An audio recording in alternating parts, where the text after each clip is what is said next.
So one of the big kind of understandings that I've had in recent years is about branchial space. When we have this multi-way system of all these different possible branches of history, branching and merging and so on, and then we realize that what we experience is an observer of kind of an extended observer in branchial space. So our minds are sort of part of this branching and merging of threads of history.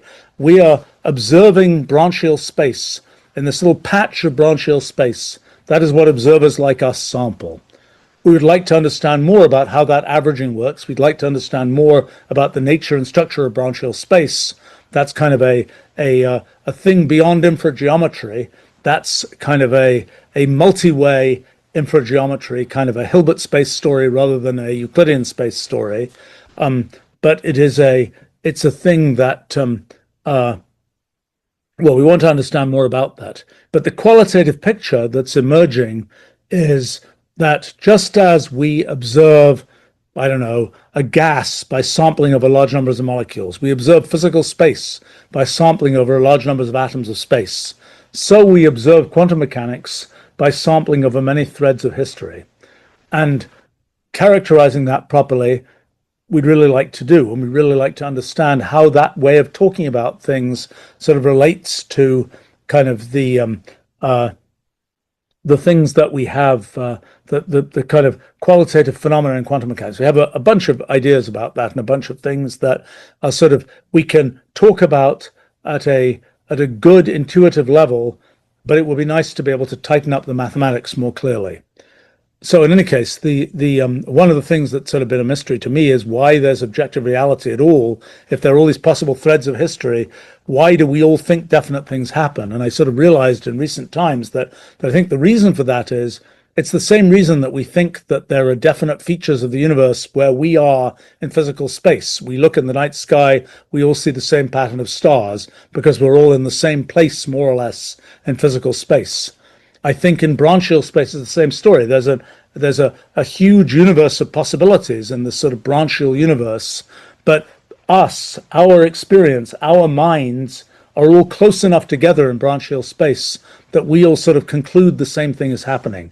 And that's kind of a philosophical way of thinking about things that kind of, I think, kind of both sidesteps and enhances kind of thinking people have had about sort of the determinism versus the phenomena of quantum mechanics and so on. It's kind of a different idea for how one derives objective reality in quantum mechanics, I think.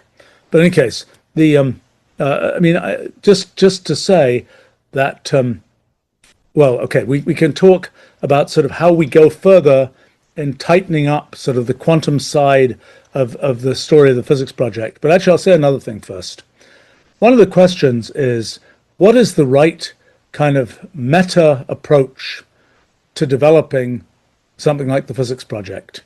You can say, let's dive into essentially the mathematical physics. Let's define a bunch of things about hypergraphs and look at their rewriting and try and understand the correspondence of that rewriting to other kinds of ideas in mathematical physics, whether it's spin networks or whatever else, or features of fiber bundles or whatever else.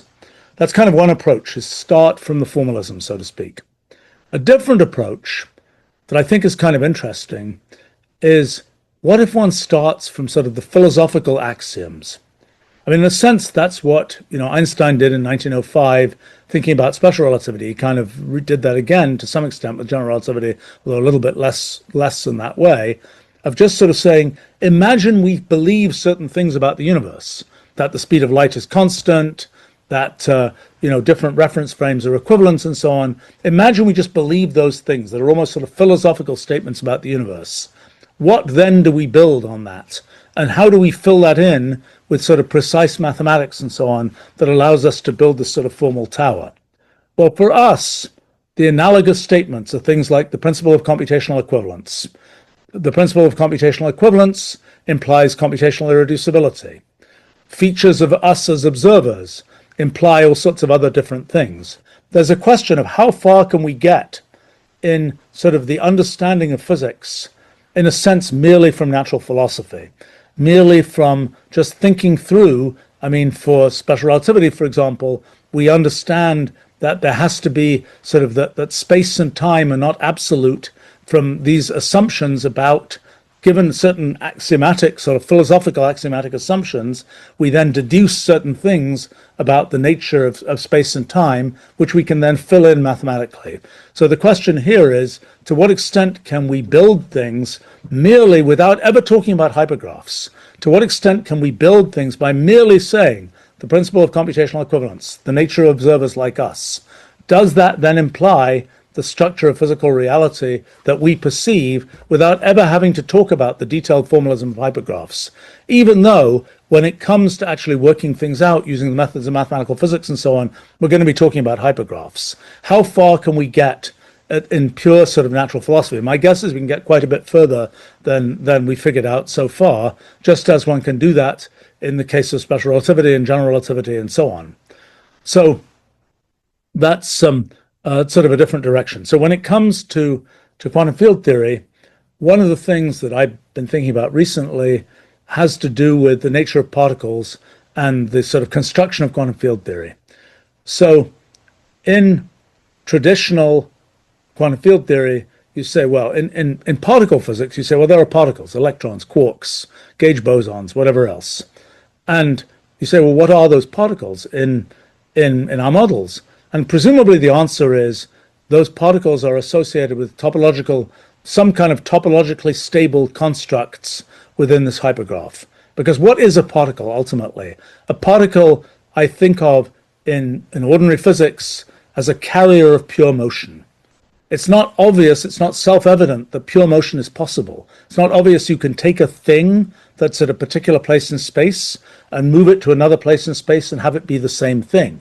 In fact, it won't be the same thing. It'll be made of different atoms of space. But yet we think of it as the same thing. It can be modeled as being the same thing, so to speak. And so that is that's the and so then the question is, well, what are the fundamental things which have this feature that you can move them around and they're still the same thing? And the answer is particles.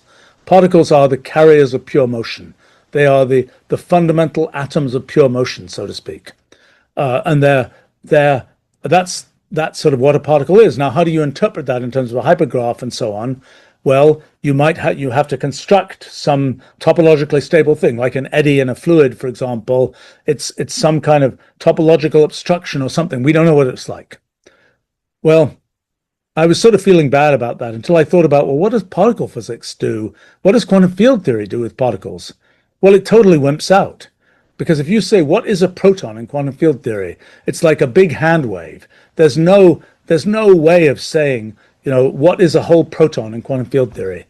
We talk about, what does quantum field theory really talk about? Actually, quantum field theory talks about kind of, let's actually, there's an interesting historical thing. When Heisenberg was thinking about kind of, and this is 1930-ish, was thinking about kind of how does physics get put together, and imagined that space was discrete and was trying to make a model of discrete space and just couldn't make it work. And eventually he says, and I still need to find all the historical details of this, pretty much he says, I give up.